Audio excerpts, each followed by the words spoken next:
Hello friends, नमस्कार, जय जगन्नाथ। आउ गोटे फ्रेश एपिसोड को आपण मानक स्वागत करुची। आज आम बनैबा ओडिशा फेमस रसगोल्ला। चलंतु आज भिडियोटी को स्टार्ट करवा।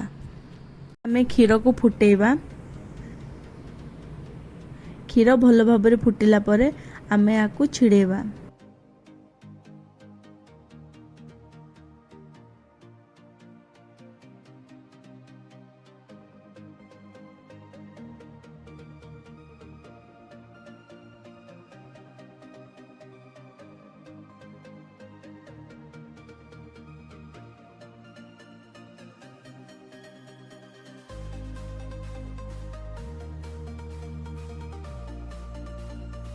देखंतु क्षीर एठी फुटी जाइछि। एबे आमे याकू छिड़ेबा। गोटे चामच भिनेगार रे 2 चामच पानी मिसई के रखिछि। याकू एबे आमे क्षीर रे पकेबा।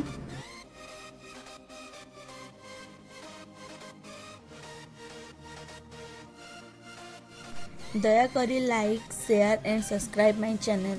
एमिति आहुरी वीडियो देखिबा पई पाखरे थिबा बेल आइकन को प्रेस करंतु। आ ए वीडियोटी केमिति लागला कमेंट करी हमको जणेबे। देखंतु एठी छेना हे जैछि। एबे आकु आमे काढी दबा। एठी मु छेना को भल भाबरे चिपुड़ी की तार पानी बाहर कर देछि। गोटे कपड़ा रे आपण एमती छेना को पानी बाहर कर देबे।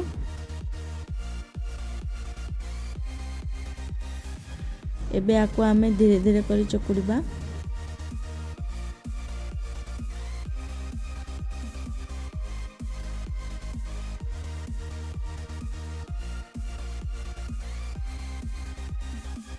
पूरा नरम हेबा जाए याकु आमे दलिबा।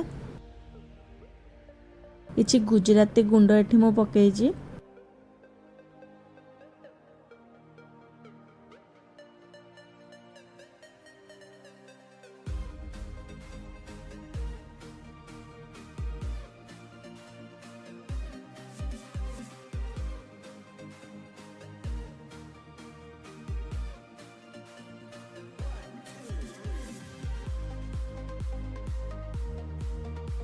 एठी हमर छेना रेडी हो जाइछि।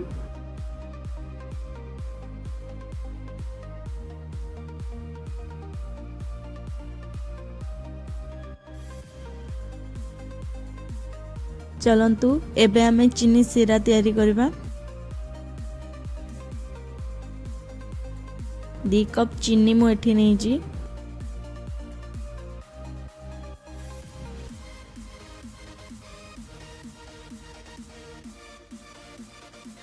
डेढ़ ग्लास पानी मु एठी नेइछि।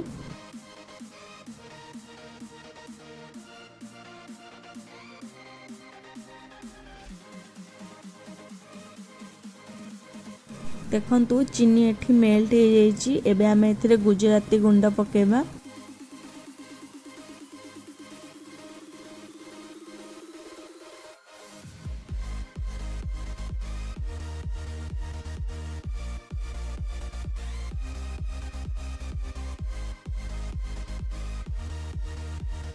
रखिथिबा छेना को एबे आमे गोला तैयारी करबा।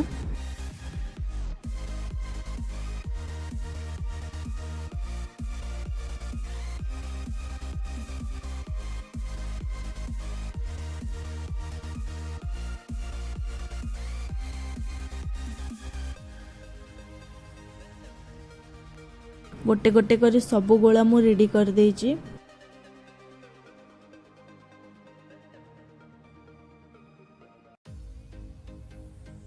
एठी चीनी सिरा भल भाबरे फुटी जाइछि। एबे रसगोल्ला को एथिरे पकेबा।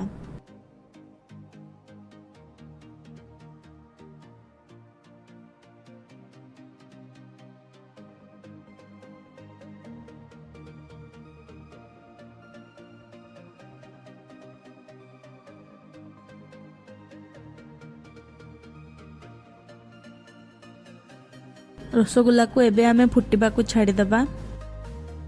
किछि समय फुटिबा परे एथि मु अमूल किछि पकेइछि।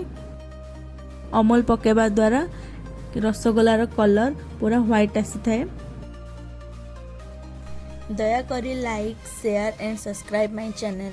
एमिति आहुरी वीडियो देखिबा पई पाखरे थिबा बेल आइकन को प्रेस करंतु आउ ए वीडियोटी केमिति लागिला कमेंट करी हमकु जणेबे।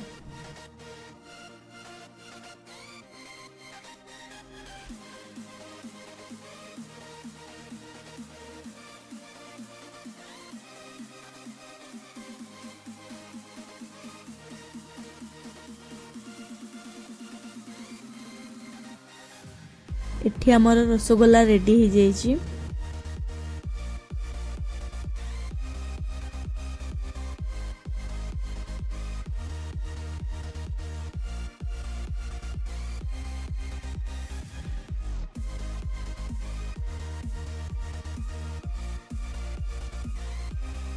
देखंतु रसगोल्लार सिरा एमती पानिया रहइबो, बेसी गाढ़ा करिवे नै।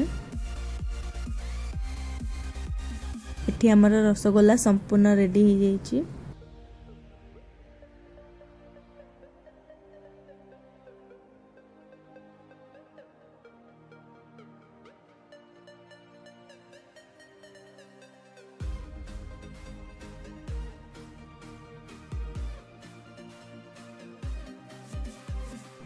देखंतु रसगोल्ला केते सुंदर हेची आउ केते सॉफ्ट मध्य हेची।